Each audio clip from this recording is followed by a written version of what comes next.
Bismillahirrahmanirrahim. Ila hadratin Nabi Muhammadin Mustafa sallallahu alaihi wasallam wa alihi al-kiram wa ashabihi al-'idham, khususan li hadhihi an-niyyati al-mubarakati al-Fatihah. A'udzu billahi minasyaitonir rajim. Bismillahirrahmanirrahim.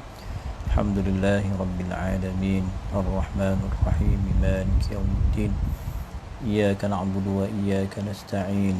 Ihdinas siratal mustaqim. Siratal ladzina an'amta 'alaihim ghairil maghdubi 'alaihim waladdallin. Amin. Bismillahirrahmanirrahim. Alhamdulillahi rabbil alamin. Wa afdhalus salati wa atammut taslimi 'ala sayyidina Muhammad an-nuril mudhibi lin-nisyani bi nurihi wa 'ala alihi fi kulli lamhatin wa nafasin 'adada ma wasi'ahu 'ilmullah. Allahumma iftah 'alaina futuhal 'arifin waj'al a'malana khalisatan liwajhikal karim. Allahumma faqihna fid din wa 'allimna at-ta'wila ya rabbal 'alamin. Allahumma inna nas'aluka al-'afwa wal 'afiyah wal mu'afata ad-da'imah fid din wad dunya wal akhirah. وعنده مفاتح الغيب لا يعلمها إلا هو ويعلم ما في البر والبحر وما تسقط من ورقة إلا يعلمها ولا حبة في ظلمات الأرض ولا رطب ولا يابس إلا في كتاب مبين. صلى الله على سيدنا محمد وعلى آله وصحبه وبارك وسلم. الحمد لله رب العالمين. أما بعد. إخوة الإيمان, para abna, para ikhwan wal akhawat yang dirahmati Allah Subhanahu wa taala sekalian. Apa khabar semua pagi ni? Alhamdulillah. Kita akan meneruskan sesi pengajian tafsiran suratul Ahzab yang kita gunakan silibus li Syekh Prof Dr. Wahbah Az-Zuhaili rahimahullahu taala wa radhiyallahu an. Dan terima kasih kepada saudara Rais Ramli yang telah mengirimkan dah share PDF ya tentang siri pertama, kedua dan yang ketiga ya. Dan insya-Allah pagi ini kita akan lanjutkan perbahasan suratul Ahzab, 3 ayat lah insya-Allah, ayat 6, 7 dan 8 ya, ayat 6, 7 dan 8. Dan insya-Allah seperti mana biasa kita akan mulakan dengan bacaan. Kita baca dulu, kemudian kita rujuk terjemahan dalam bahasa Melayu kita, barulah kita lihat kepada tulisan Prof Syekh Wahbah Az-Zuhaili tentang kupasan yang berkait, tafsiran yang berkaitan, fiqh ataupun ibrah, panduan yang perlu kita pelajari daripada surah yang mulia ini tuan-tuan ya. 3 ayat kita baca hari ini, 6, 7 dengan 8 insya-Allah ya. Bersedia. أعوذ بالله من الشيطان الرجيم. بسم الله الرحمن الرحيم. النبي أولى بالمؤمنين من أنفسهم وأزواجه أمهاتهم وأولو الأرحام بعضهم أولى ببعض في كتاب الله من المؤمنين والمهاجرين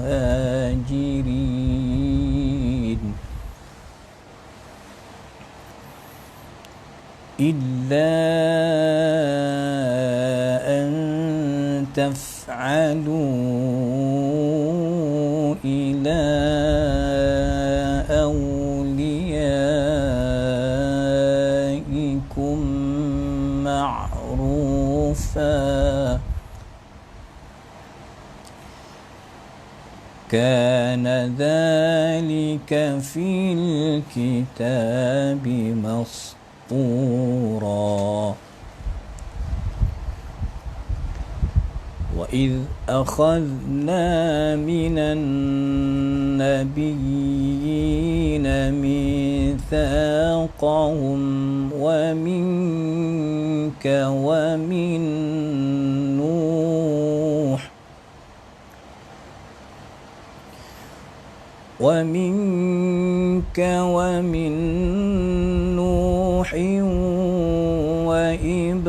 وإبراهيم وموسى وعيسى بن مريم وأخذنا منهم ميثاقا غليظا ليسأل الصادقين عن صدقهم وأعد للكافرين عذابا أليما صدق الله العظيم.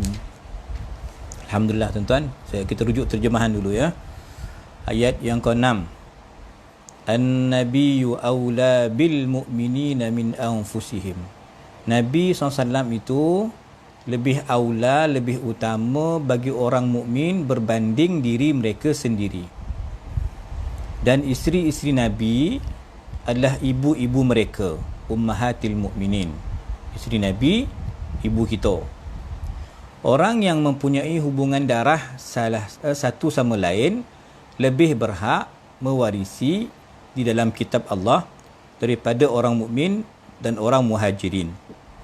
Ni bab miras, ya, bab harta pusaka dipanggil kerabat kita ni ulul arham. Itu lebih utama dapat pusaka, bukan sako ya, pusaka ya, berbanding saudara-saudara Islam yang lain, ya. Kecuali kata Allah, jika kamu hendak berbuat baik, kalau nak wasiat boleh, walaupun bukan darah daging, bukan kerabat, kita boleh wasiat ya kepada saudara-saudara seagama. Demikianlah telah tertulis daripada kitab Allah. Mastur kalau satara, mastur tertulis. Tapi kalau satara, mastur, wali mastur contohnya. Wali mastur ni artinya wali yang tuan-tuan khamul, dia tak terkenal, tidak dikenali. Okey, itu mastur dengan mastur, ta dengan ta. Anak-anak matas yang dah masuk, terima kasih. Ya, Syauki, apa tadi, Said tadi, si Ishrafuddin, semua anak-anak yang dah masuk, tahniah. Okey, taib. Kemudian ayat yang ke-7, dan ingatlah ketika kami mengambil perjanjian daripada para nabi. Mula-mula sebut nabiyin, nabi-nabi, para nabi. Kemudian Allah detailkan. Mula-mula umum, kemudian Allah khususkan. Siapa dia Allah khususkan? Allah khususkan minka, Nabi Muhammad sendiri. Yang kedua Nabi Nuh. Yang ketiga Nabi Ibrahim. Yang keempat Nabi Musa. Yang kelima Nabi Isa alaihi wassalatu wassalam. Tuan-tuan, kami telah mengambil daripada mereka perjanjian yang teguh, berat. Mitsaqan ghalidha, ghalidh. Kalau najis borek itu kita panggil mughalladhah. Ghalidh ini perjanjian yang bukan kecil, ini bukan main-main punya cerita ni ya. Dan tuan-tuan, ayat yang ke-8, apa tujuan tadi perjanjian itu? Agar Allah nanti bertanya orang yang benar tentang kebenaran mereka, dan Allah menyediakan azab yang pedih bagi orang-orang kafir. Tuan-tuan ya, ini 3 ayat insya-Allah yang akan kita cuba bicarakan pada kesempatan pagi ini insya-Allah. Jadi mudah-mudahan tuan-tuan pun dah dapat salinan PDF tu. Kita akan rujuk pada halaman 262 kitab terjemahan. Yang kitab Arab saya gunakan yang Arab ni insya-Allah. Kitab Arab akan bermula pada halaman, Allahumma salli ala sayyidina Muhammad, ya. Kita akan Faiz tadi kita akan mula pada halaman 243 yang ada kitab Arab, kitab asal yang ni. kita akan guna pada halaman 243. Taib tuan-tuan ya. Qala rahimahullahu taala wa nafa'ana bihi wa bi'ulumihi fid darain amin. Tajuk yang dikemukakan, tema perbincangan kita pagi ini ada beberapa perkara penting. Satu iaitu kedudukan Nabi SAW dan tugas Nabi. Okey, itu satu poin penting, iaitu ayat 6 dan 7.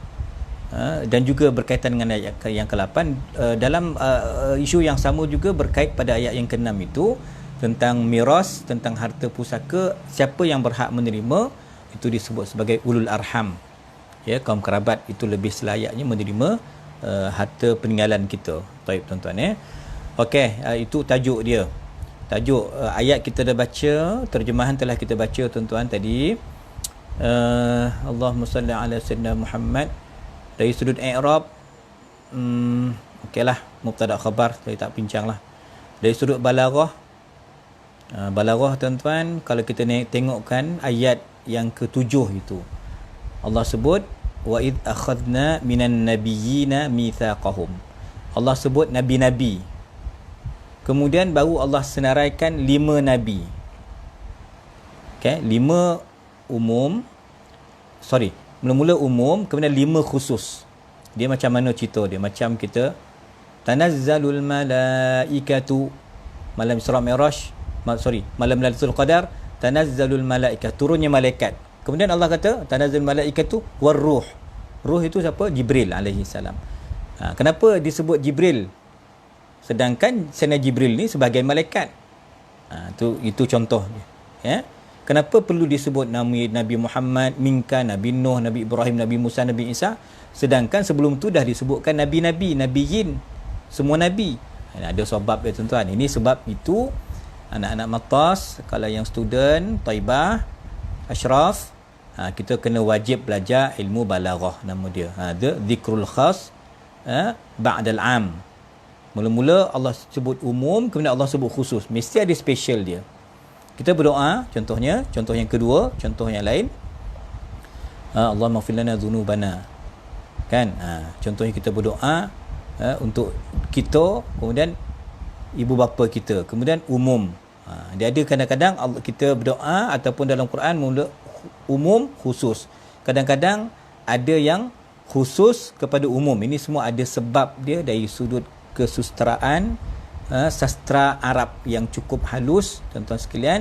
5 nabi ni disebut, ada sebabnya yang akan kita sentuh sebentar lagi tuan-tuan. Kemudian dari sudut mufradat lughawiyah. Mufradat lughawiyah ni tuan maknanya dari sudut bahasa. Okey, itu dah kembali pada muka surat 263 kan. Mufradat lughawiyah tu juga satu perkara yang dibahaskan oleh para ulama. Tuan-tuan, apa yang dikatakan Nabi tu aula, an-nabiyyu aula. Orang belajar bahasa Arab dia tahu aula tu wazan af'al, isim tafdil, lebih utama, lebih araf, lebih ashfaq, lebih a'taf, tu wazan sama tu. Apa makna lebih kasih, lebih sayang, lebih prihatin, lebih berhati-hati, semua lebih. Nabi lebih daripada kita. Tuan-tuan itu dari sudut mufradat dia. Okey, saya nak terus tuan-tuan kepada poin yang berikutnya, iaitu al-munasabah. Apakah kaitan ayat yang kita bicarakan pada pagi ini dengan ayat yang kita bincang semalam dan hari Sabtu? Dia ada berkaitlah tuan-tuan. Ya, iaitu kata pengarang kita ni, kata Prof Wahbah, kata dia Allah dah batalkan hukum anak angkat. Kita dah bincang dah semalam. Tak boleh binkan kepada bapa angkat, mesti dibinkan pada bapa kandung, kecuali kalau kita tak tahu siapa keturunan dia. Tu cerita lain. Kita binkan mungkin pada Abdullah. Ya. Tuan-tuan jadi Allah batalkan tentang hukum anak angkat yang berlaku khusus kepada Sayyidina Zaid bin Harithah radhiyallahu an. Okey. Sebab apa tuan-tuan? Nabi ni milik semua, dia bukan eksklusif kepada Sayyidina Zaid. Nabi ni milik kepada semua umat. Nampak tak? Ubuah, kebapaan Nabi SAW itu semua kita ni merupakan anak Nabi lah. Tapi bukan kita Syuhada bin Muhammad, bukan makna kata Faiz bin Muhammad, tak. Kita nama kita nisbah pada abah kita.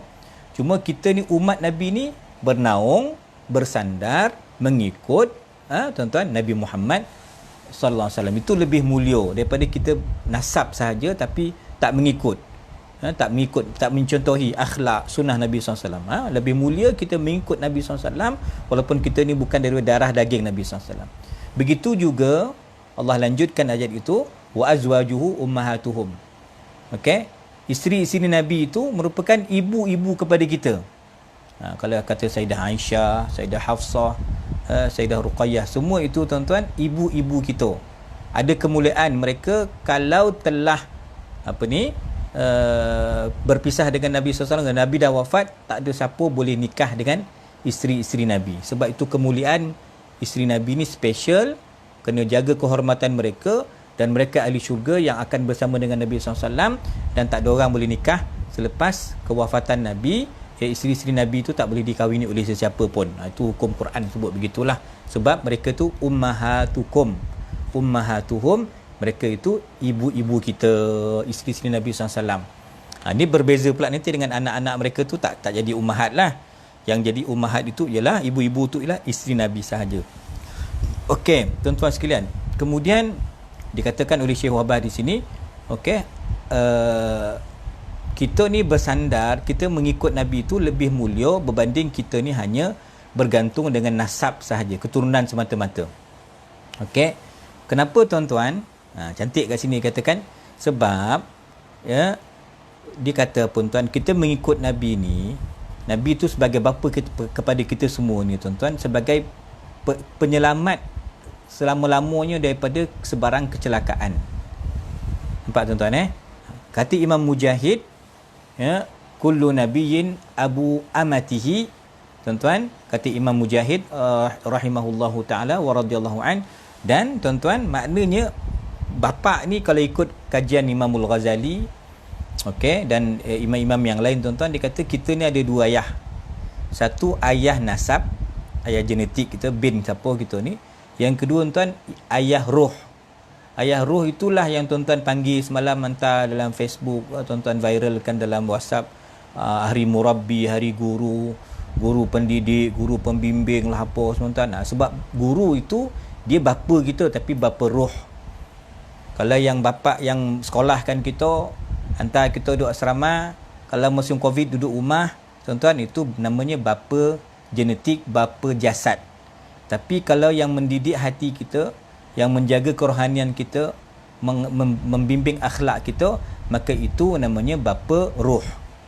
Sebab itu di dalam pengajian tasawuf, saya suka sebut sikit tuan-tuan, ditekankan tentang kepentingan sanad, kepentingan guru tuan-tuan, sebab guru tu kontaknya hati, dia memimpin kita, memandu, membimbing roh kita tuan-tuan.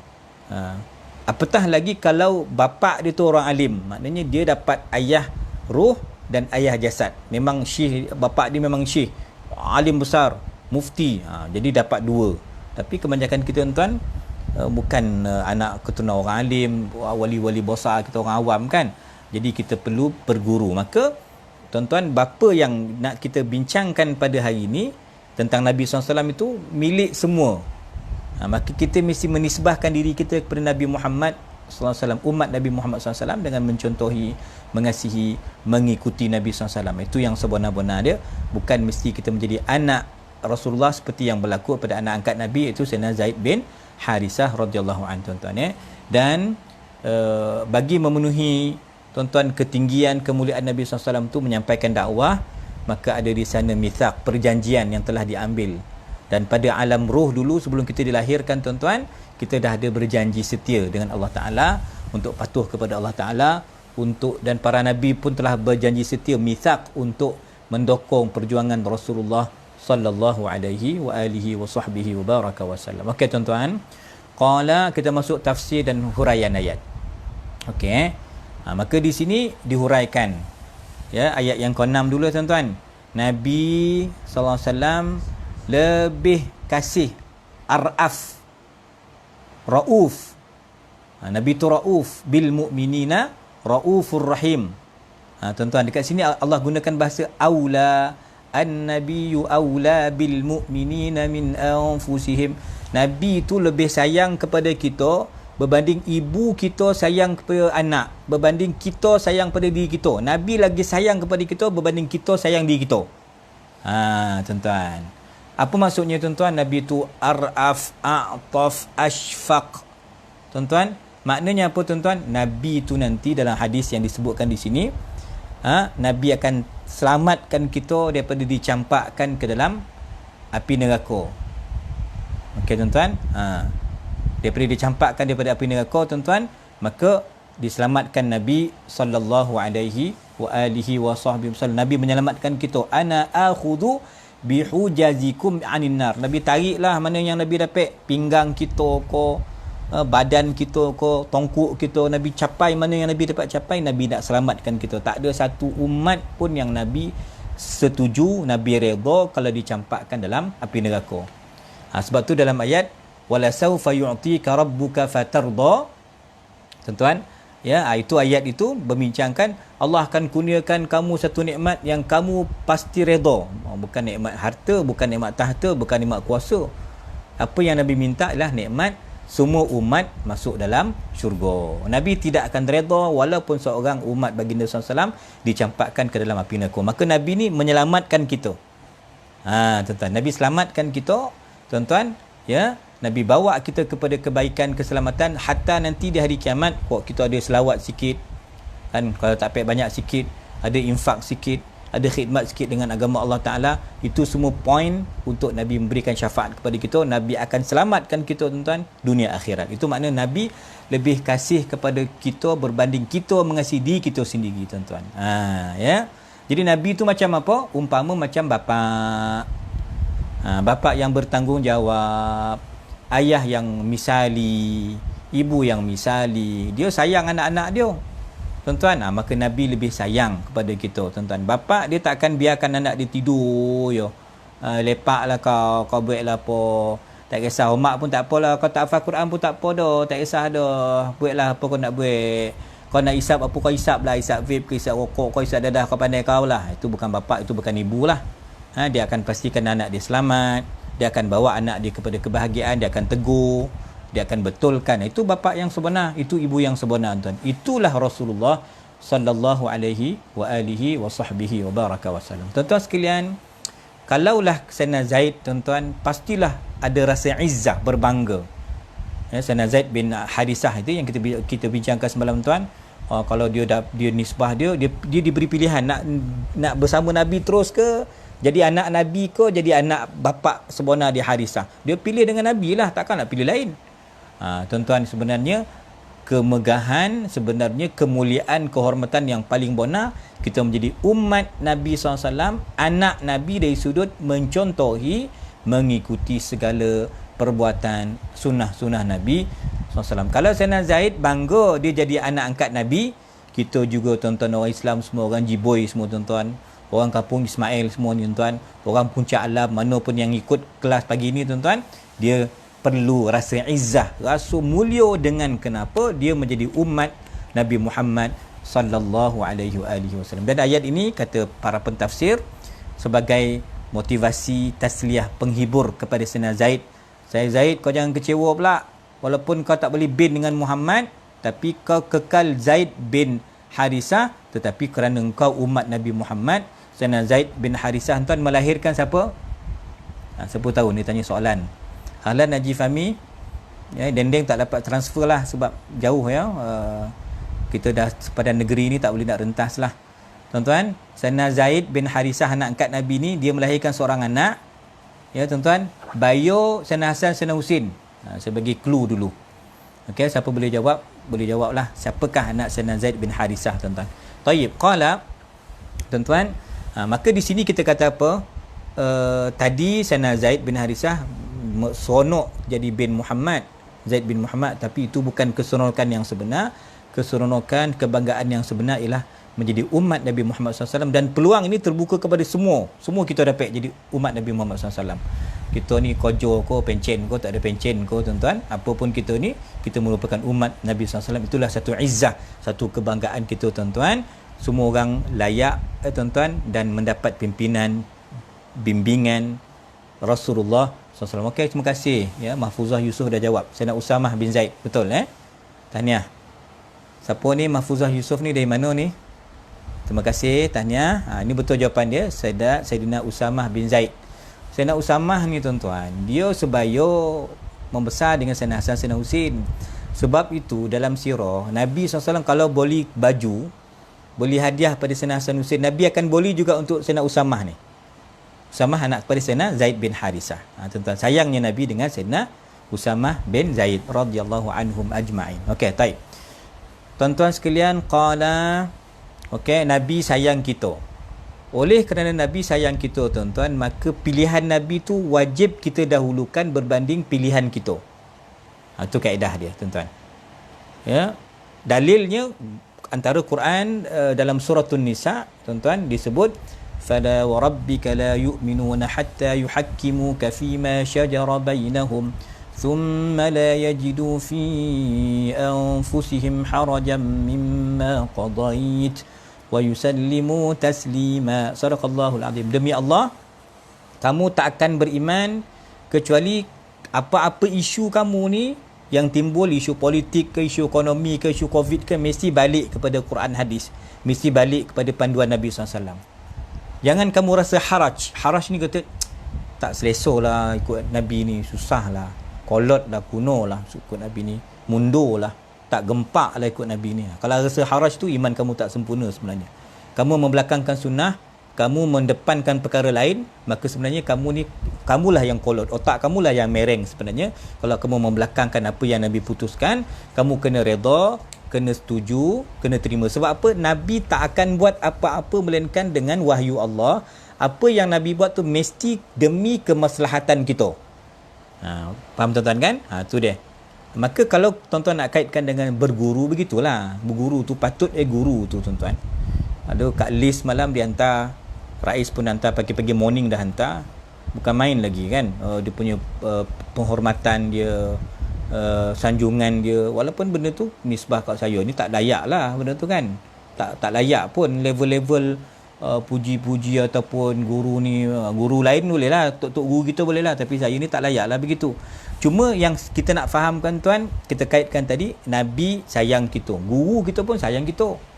Tapi guru yang macam mana? Itu soalan dia. Guru yang wajib kita ikut ialah guru yang mengikut Nabi SAW, mewarisi wirasah kenabian, bukan hafalan sahaja, bukan petah je, bukan zahir je, batin dia, hati dia, roh dia bersama kita. Itu guru yang kita ikut, itu guru yang kita sayang, tuan-tuan. Kan? Itu beza dia. Maka pilihan guru, kalau kita tadi kita ikut Nabi SAW, Nabi dah turunkan ilmu pada mursyid, pewaris-pewaris al-ulama, warasatul anbiya, maka kita ikut guru-guru tu. Kalau guru kata buat ni, ikutlah. Kalau guru kata baca ni, bacalah. Guru kata jangan buat, janganlah buat. Itu, tuan-tuan, kalau kita faham konsep berguru. Sebab konsep berguru ni sanad dia akan bersambung kepada salaf, generasi tabi'in, kepada sahabat, kepada Rasulullah sallallahu alaihi wasallam. Sebab poin dia rauf, ra'fah, syafaqah, al-'atf. Tuan-tuan, kenapa? Sebab guru tu kasih kepada kita, sama seperti ibu bapa yang kasih kepada anak. Dia tak akan membiarkan anak dia dalam keadaan susah, tergabur-gabur, dalam keadaan silap. Itulah guru, tuan. Dia kena pastikan, dia akan memastikan, dia akan cuba sebaik mungkin memastikan anak didik dia berjaya dunia akhirat. Okey, tuan. Kemudian selanjutnya poin yang dikemukakan oleh Syekhuna Dr. Wahbah Zuhaili, tuan-tuan, rahimahullahu taala. Saya jumpa Syekh Wahbah ni tahun 2008 di Syria dulu. Saya pergi rombongan Jabatan Mufti, tuan-tuan. Ada buat sikit kajian dulu, saya jumpa Syekh Wahbah, tuan-tuan. Jumpa di masjidnya. Dan ulama-ulama Syria ni dia sempoi, dia sangat tawaduk, sangat senang, sangat mesra, tuan-tuan, rahimahullahu taala.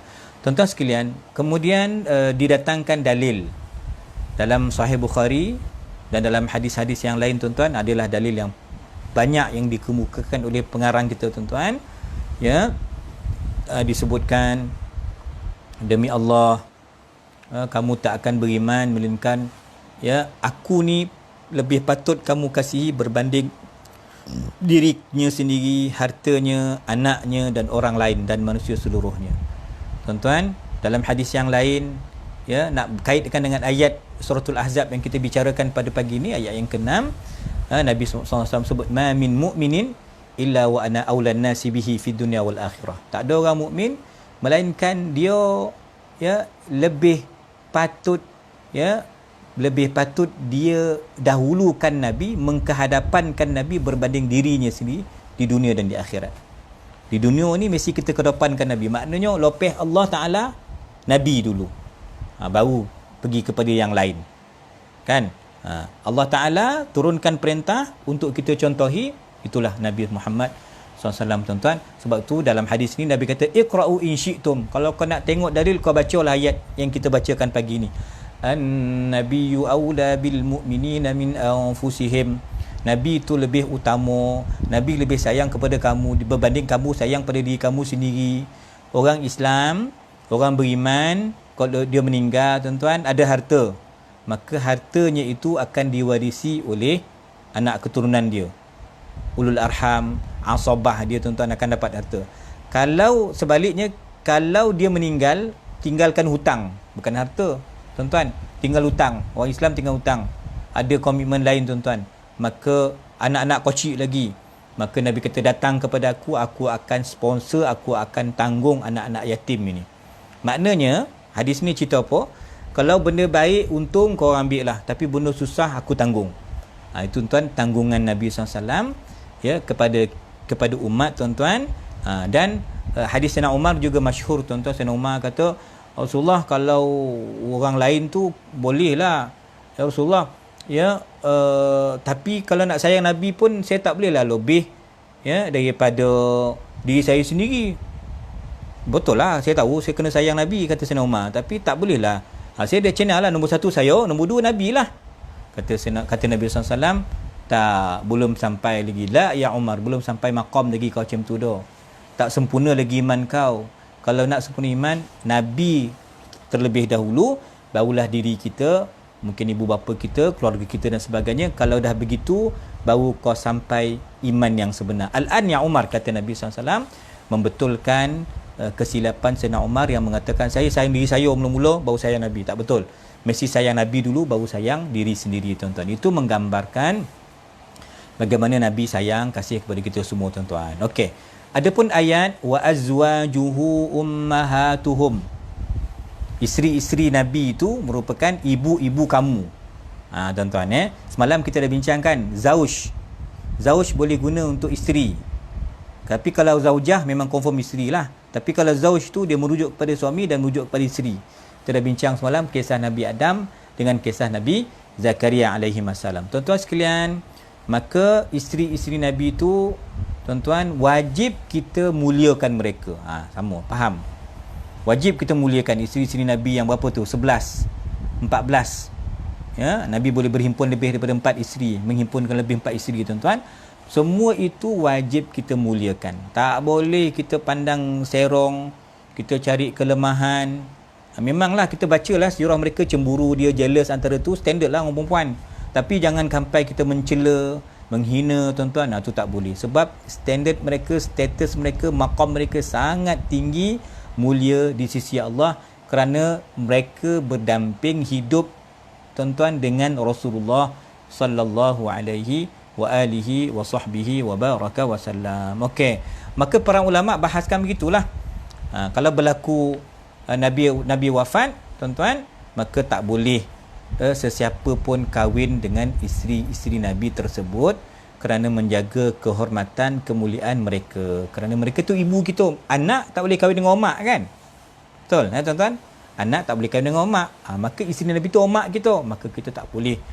Para sahabat tak boleh berkahwin dengan isteri-isteri Nabi sallallahu alaihi wasallam. Tuan-tuan sekalian, kemudian kita masuk pula pada ayat yang sama yang disebut tentang wa ulul arham. Tuan, itu dah pergi muka surat berapa tu? 266 pada halaman sebelah kanan. Boleh tuan-tuan? Belah kanan itu, tuan-tuan, disebut tentang wa ulul arham. Ini cerita sikit bab harta pusaka. Tuan-tuan, harta pusaka ni banyak bincang dalam suratul Nisa. Okey, tuan-tuan berunding lah adik-beradik macam mana, kan. Kalau ada mak bapak tuan-tuan kaya raya, kan, milioner ke apa, banyak kebun, banyak tanah, banyak rumah sewa kau, tuan-tuan, banyak sako, janganlah, kan. Jadi bunding baik-baik tentang pengagihan harta pusaka ni tuan-tuan ya. Maka dalam kaedah tuan-tuan disebut kat sini miras ataupun faraid ya. Tuan-tuan, yang layak, yang paling layak dapat ialah iaitu ulul arham, keluarga kita lah. Yang confirm dapat mak bapak kita, yang confirm dapat pasangan kita, yang confirm dapat anak-anak kita. Itu confirm lah dapat lah tu. Dan ada pula nanti isu yang lain-lain lah, pak saudara ko, mak saudara ko. Itu ada dia punya perbahasan secara detail tuan-tuan. Tetapi poin dia tuan-tuan, pada awal Islam, ini cerita dia. Pada awal Islam, cerita orang yang berhijrah. Okey, orang berhijrah tuan-tuan. Contoh sahabat-sahabat yang muhajirin yang datang daripada Mekah kan. Tuan-tuan pergi ke Madinah kan. Dia orang datang sehelai sepinggang, tak ada apa-apa harta yang dia orang bawa. Maka orang Madinah tuan-tuan, Nabi saudarakan Aus Khazraj, Nabi tuan-tuan saudarakan ya antara Sayyidina Abu Bakar dengan Sayyidina Kharijah bin Zaid. Dia kan dalam nota tu kan, antara Sayyidina Umar, ada seseorang antara Sayyidina Osman dengan Bani Zuraiq, antara Sayyidina Zubair tuan-tuan, Zubair dan Sayyidina Ka'ab. Ini semua tuan-tuan Nabi saudarakan, bantu-membantu. Maka dari konteks itu, pada awal dulu tuan-tuan, mereka boleh mewarisi. Hubungan dia bukan hubungan darah, hanya hubungan akidah, hubungan keagamaan, saudara seagama. Faham maka sebab itu tuan-tuan, Quran kata itu mula-mula dulu bantu orang muhajirin, orang Ansar, orang Madinah bantu orang muhajirin, orang Mekah yang datang sehelai sepinggang berhijrah. Tapi tuan-tuan, perintah itu dibatalkan, maka turun perintah miras. Harta pusaka tertakluk dengan tuan-tuan, miras ini dengan hubungan darah, kekeluargaan. Itu yang kesimpulan dia lah. Kecuali yang boleh, illa an taf'alu ila awliyaikum ma'rufa. Yang ma'ruf itu kata ulama, iaitu kita buat sistem wasiat. Wasiat boleh. Tuan-tuan wasiat boleh, tapi harta pusaka tak boleh. Harta pusaka sebab apa? Peruntukan dia tuan-tuan, nasibam mafruḍa. Quran dah putuskan siapa dapat 1/2, 1/4, siapa dapat sulus 1/3, siapa dapat sumun 1/8. Quran dah putuskan benda tu. Untuk keluarga dia je. Kalau kita nak wariskan, contoh anak angkat. Contoh tuan-tuan ni dah tua, anak-anak rayo tak boleh balik. Kalau balik-balik pun dia tak nak balik. Tak ada COVID pun dia tak nak balik. Dia derhaka, dia tanggang tuan-tuan. Contoh yang jago jiran dia. Baik, jiran ikhlas, tolong. Dialah yang masakkan, dialah hantar sahur kita, dialah yang hantar buku kita puasa 6 ni tuan-tuan. Kalau begitu, tuan-tuan, kita pun duit banyak kan? Banyak, harta banyak. Maka apa nak buat? Dia pun wasiatkan, saya dengan ni mewasiatkan 1/3 harta saya ni kepada jiran saya yang menjaga saya selama 10 tahun contoh. Dan dalam buat wasiat pula kita kena ingat dia maksimum dia 1/3 je. Supaya nanti jangan pula tuan-tuan ambil semua anak-anak langsung tak rasa. Itu pun zalim juga. Dia maksimum 1/3. Contoh tuan-tuan pagi ni kan, tuan-tuan tulis wasiat siap-siap. Saya wasiatkan 1/3 harta saya untuk Datuk Syuhada. Ngam. Saya setuju. Tapi sebenarnya tuan-tuan wasiatkan untuk sahah contohnya. Kita wasiatkan siap-siap tuan-tuan. Untuk wasiat kita tak ada hubungan darah, boleh 1/3. Tapi kalau confirm baki 2/3 tu nanti tolak apa? 2/3 tuan-tuan, kalau ada harta kita ni, harta kita kena dahulukan, iaitu tuan-tuan hutang. Antara hutang kita ialah hutang pergi haji. Ni tak boleh pergi haji ni. Jam dah 2 tahun kan. Maka kau meninggal tak sampai pergi haji, duit ada tapi terhalang sebab tak ada pergi haji. Settlekan buat badal haji. Settlekan dulu urusan kapan kita, urusan jenazah kita, bayar hutang-hutang tuan-tuan. Min ba'di wasiyatin yusa biha audain tuan-tuan. Bayar hutang tuan-tuan, selesaikan wasiat. Nampak tak? Ini antara kewajipan awal pada harta peninggalan si mati. Okey tuan, jadi saya ingat boleh kita faham bersama dalam ayat ini tadi tu, iaitu untuk harta pusaka kesimpulannya dulu, mula-mula Islam dulu, dia boleh bagi kepada siapa sahaja yang dia rasa perlu diberi. Okay, tetapi Islam memberikan panduan yang baru, harta pusaka hanya boleh diwarisi oleh ulul arham, keluarga terdekat sahaja. Kalau kamu nak bantu orang lain, maka kita boleh gunakan jalan wasiat ataupun jalan hibah, pemberian. Ini boleh tuan-tuan. Itu jalan yang telah diberikan oleh Islam. Okey. Ayat yang mulia itu ditutup dengan kana dzalika fil kitabi mastura. Tuan-tuan hukum ini memang telah tertera, tertulis dalam Quran. Ya tuan-tuan, ini merupakan syariat Allah Taala yang wajib kita ikut. Tuan-tuan sekalian, selesai.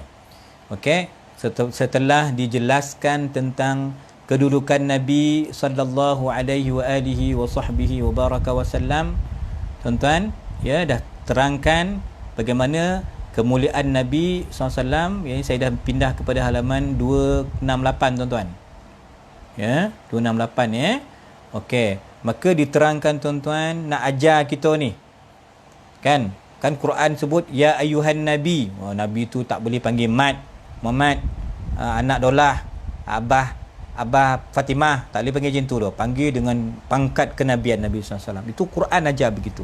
Tuan-tuan, ya Quran ajar. Kemudian tuan-tuan nak menggambarkan suratul Ahzab ini juga ingin mengangkat kedudukan Nabi yang sebenar, yang bukan diangkat hanya musim maulid. Diangkat Nabi SAW ni sepanjang waktu, sepanjang zaman tuan-tuan. Nabi tu mesti ke hadapan, Nabi tu mesti yang tertinggi tuan-tuan. Sebab Nabi sayang kita, Nabi kasih kepada kita, Nabi tu diletakkan tempat yang paling tinggi. Sebab bukan kita saja tuan-tuan yang menyambut maulid ni. Nabi-Nabi dulu pun menyambut maulid. Begitulah kalau boleh saya nak umpamakan tuan-tuan. Nabi tuan-tuan, Nabi-Nabi terdahulu an-nabiyyin ataupun al-anbiya tuan-tuan. Ya, mereka juga tuan-tuan telah berjanji setia untuk memperjuangkan syariat Rasulullah sallallahu alaihi wasallam. Maka ayat yang ketujuh ni kan, ayat ketujuh kita baca tuan-tuan tadi, ketika mana diangkat ya ataupun para nabi-nabi telah berjanji setia. Nabi dulu, Nabi, semua Nabi, kalau kata jumlah Nabi tu berapa? 124,000. Semua Nabi tu dikumpulkan arwah roh mereka di Masjid Aqsa ketika malam Isra wal Mi'raj. Semua Nabi tu kenal siapa dia Nabi Muhammad SAW. Semua Nabi, semua, tak ada yang terkecuali. Okey, semua Nabi telah berjanji setia, termasuk wa minka, Nabi Muhammad SAW. Wa min Nuhin, Nabi Nuh, Nabi Ibrahim, Nabi Musa dan Nabi Isa. Ana nak tanya Hafi, yang 5 Nabi ni kita panggil Nabi apa ni yang 5 ni? Nabi Muhammad, Nabi Nuh, Nabi Ibrahim, Nabi Musa, Nabi Isa. Ni kita panggil apa ni Nabi-Nabi ni? Kan?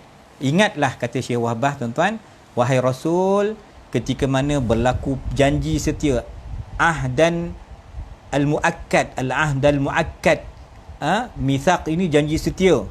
Okey, ana tunggu jawapan pelajar Matos. Jawab Nabi-Nabi 5 ni sebagai apa? Nabi-Nabi yang 5 ni telah menyampaikan risalah, telah menegakkan Islam, saling membantu antara satu dengan yang lain.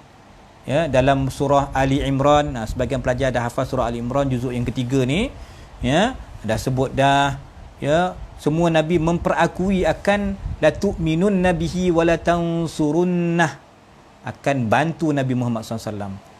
Sebab tu syariat Nabi Isa esok tuan-tuan, Nabi Isa turun kiamat esok, nak tanda-tanda besar kiamat, syariat dia syariat Nabi Muhammad SAW tuan-tuan.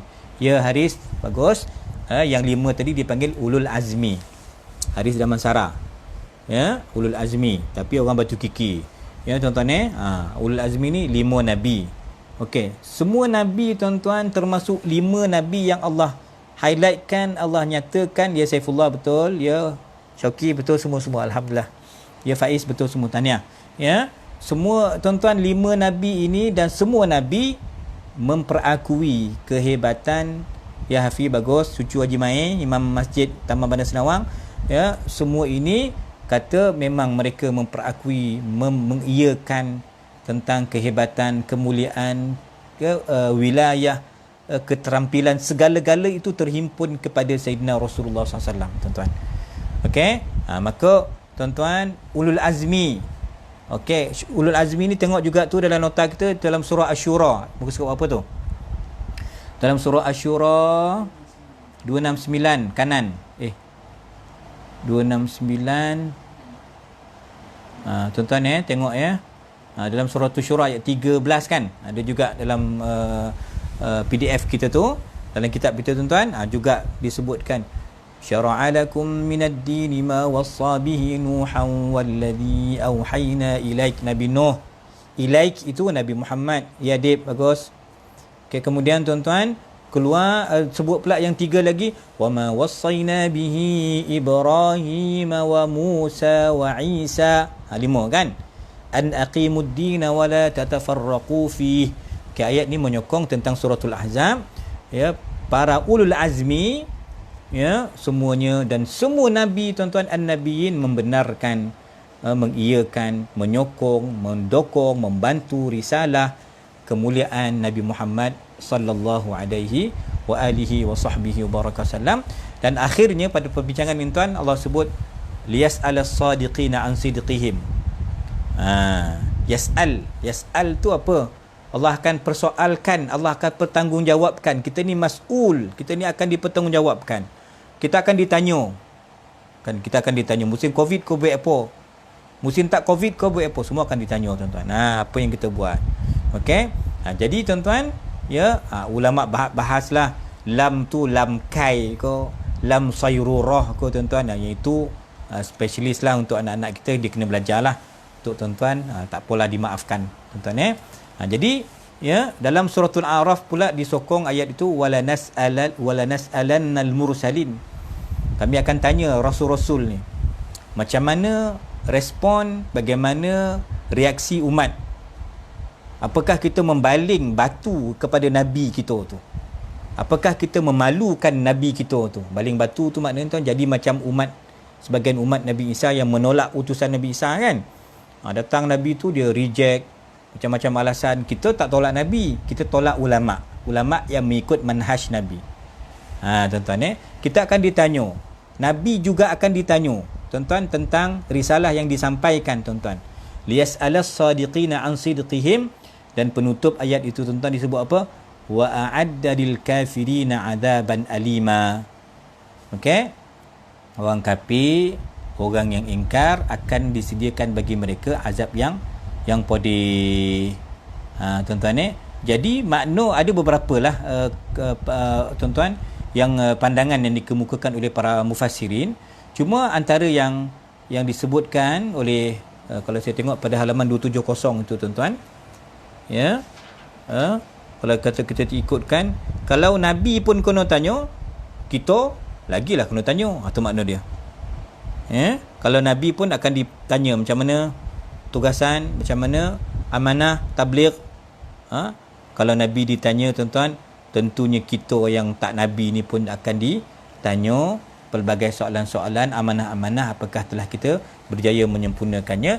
Dan untuk yang ingkar, untuk yang kafir, Allah sediakan azaban alima, azab yang pedih. Dan ayat wa'adda lil kafirin, kata Syekh Wahbah tuan-tuan, itu merupakan berkait secara langsung dengan ayat wa id akhadna minan nabiyyin. Nabi ada mitsaq, dan kita juga tuan-tuan orang kafir naudzubillah juga akan dipersoalkan, dipertanggungjawabkan terhadap amanah yang diberikan kepada kita semua tuan-tuan. Okey, baik, kita masuk sesi yang akhir ataupun perbincangan yang akhir untuk pagi ini tuan-tuan. Apakah dia fiqh, panduan yang boleh kita pelajari? Ada beberapa poin yang digariskan oleh Syekhuna. Ada 8 poin tuan-tuan. Yang pertama, antara pengajaran, kita kena ingat Nabi paling kasih, paling sayang dengan kita. Nabi tidak akan tergamak membiarkan kita. Nabi tak suka umatnya dalam kesusahan. Nabi tak suka kita tak dapat raya ni. Nabi nak kita raya.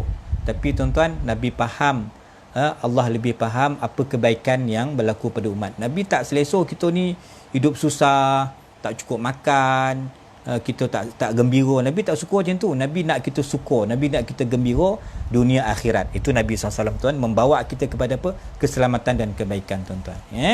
Kemudian tuan-tuan, ya antara lain kalau kita sebut tuan-tuan ayat an-nabiyyu aula bil mu'minina min anfusihim yang telah kita bacakan tadi tuan-tuan. Ya, itu poin yang kedua yang disebutkan oleh Syekh Wahbah tuan-tuan di sini, iaitu ya ada hukum hakam tuan-tuan, dia dinasahkan. Apa maksud dinasahkan? Banyak hukum dinasahkan. Contohnya mula-mula dulu perempuan tak boleh pergi ziarah kubur. Sekarang dua-dua tak boleh, lelaki pun tak boleh, perempuan pun tak boleh sebab Covid. Tuan-tuan kuntu nahaitukum an ziyaratil qubur, kata Nabi SAW, aku tak kasih. Ala fazuruha, bolehlah pergi ziarah kubur, fa innaha tudzakirukumul akhirah. Ziarah itu dengan niat kita akan tahu kita pun mati esok, kita pun esok jadi ahli kubur juga, ingatkan kita pada akhirat. Mula-mula Nabi tegah orang perempuan pergi kubur, tapi Nabi kata bolehlah, pergi tapi dengan pastilah dengan adab-adab dia kan. Jadi itu ternasakh, hukum itu dah tak terpakai dah, hukum tak boleh itu dah jadi boleh. Yang ini pula tuan-tuan, hukum miras harta pusaka boleh bagi dekat siapa? Amat boleh, walaupun amat tu tak ada kena-mena kita. Boleh bagi kat Dolah, boleh bagi dekat Siti. Siti tu siapa? Kawan sekelas kita dulu. Tak ada apa hubungan keluarga pun, sebab dia baik, sebab kita nak bantu dia, kita bagi harta pusaka kita. Dulu boleh awal Islam.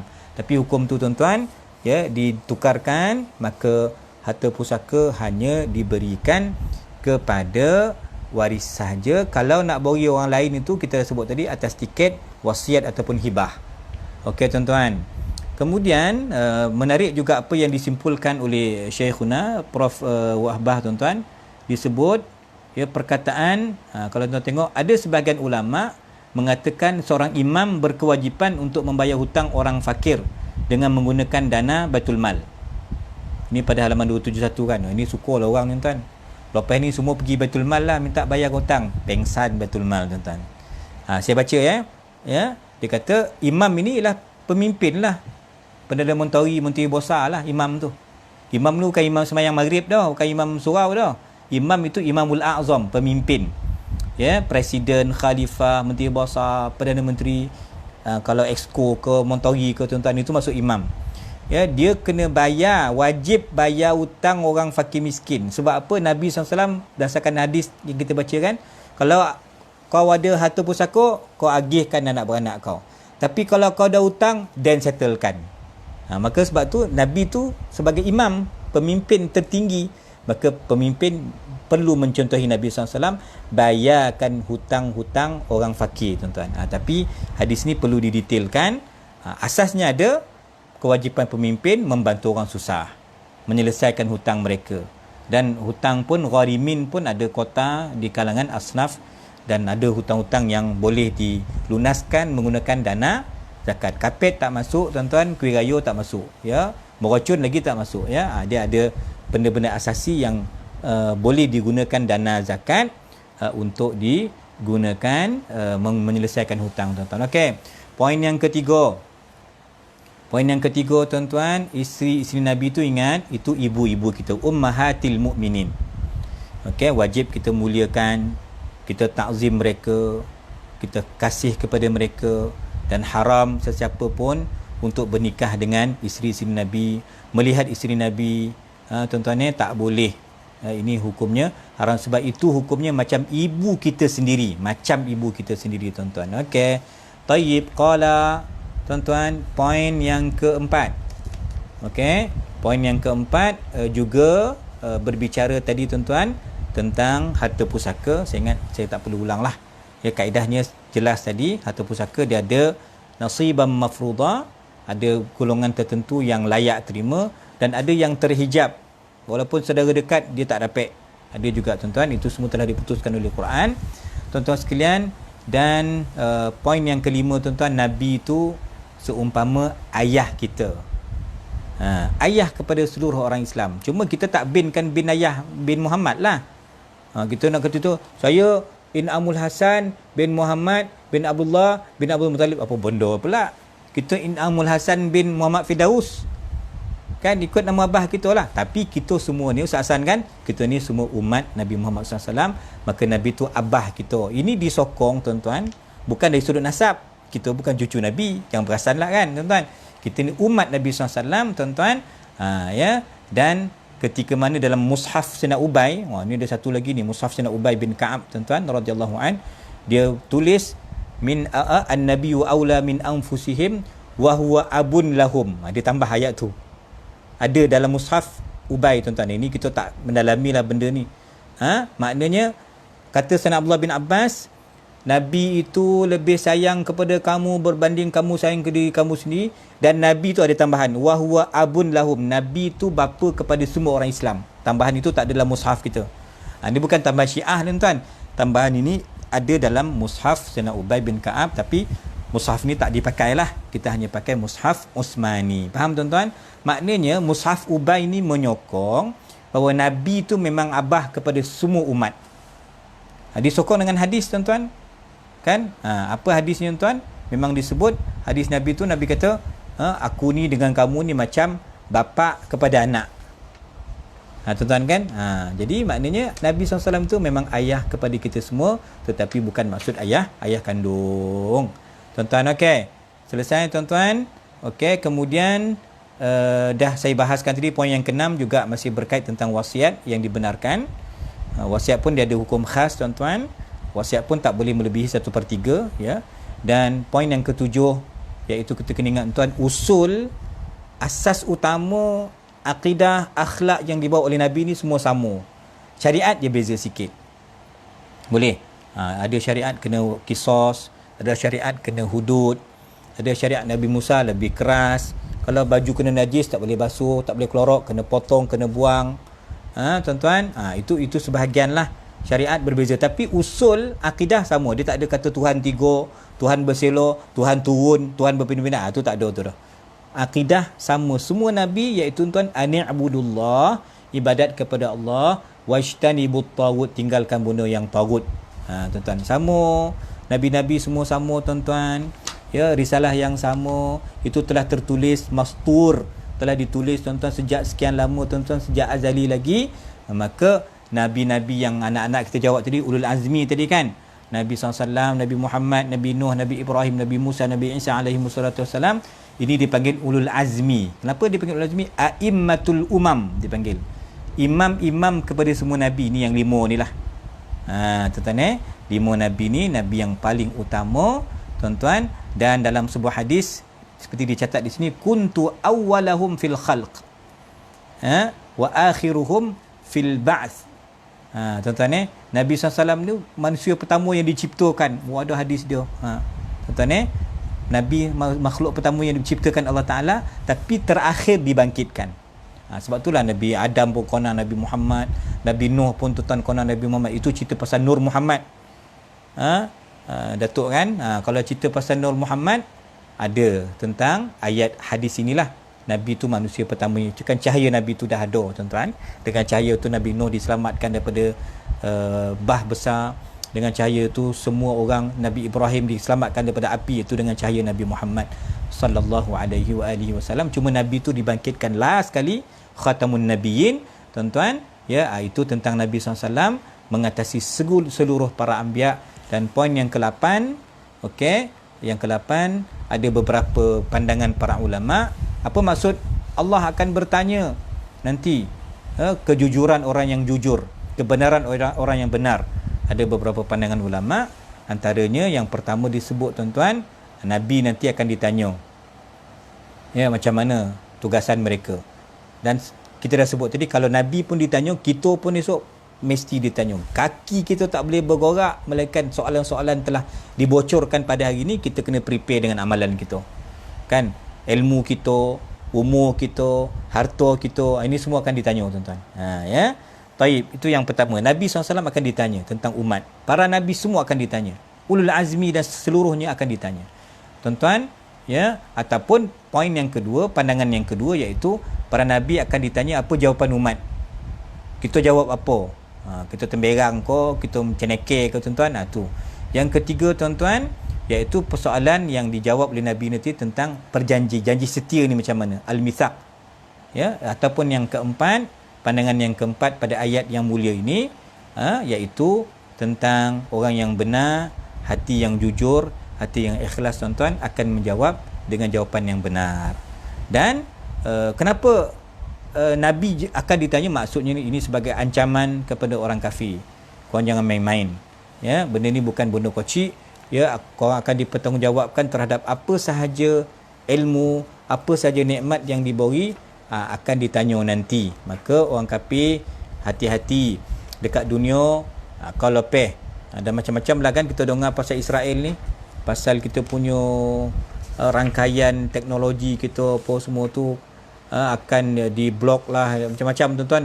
Itu semua nanti akan ditanyalah, wahai kafirun, wahai musuh-musuh Islam, kamu akan ditanya nanti, kamu akan dipertanggungjawabkan nanti tuan-tuan. Ini semua perkara-perkara yang akan ditanya tuan-tuan nanti di hari kiamat.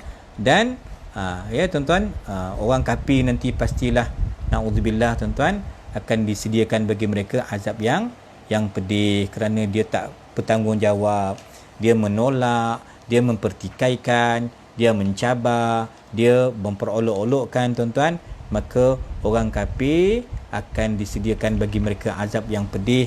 Adapun kita umat Nabi Muhammad sallallahu alaihi wasallam yang ikut panduan Nabi, yang kalau ditanya insya-Allah kita boleh jawab tuan-tuan, maka alhamdulillah, mudah-mudahan kita selamat tuan-tuan dunia dan akhirat. Ya, saya kira itulah tuan-tuan perbincangan pada pagi ini. Insya-Allah kita sambung esok kelas yang keempat tuan-tuan sekalian. Ya, mudah-mudahan bermanfaat untuk saya dan kita semua. Aqulu qawli hadza wa astaghfirullahal azim li wa lakum. Assalamualaikum warahmatullahi wabarakatuh. Bolehlah share-sharekan tuan-tuan benda ni supaya bermanfaat. Okey. Terima kasih. Subhanakallahumma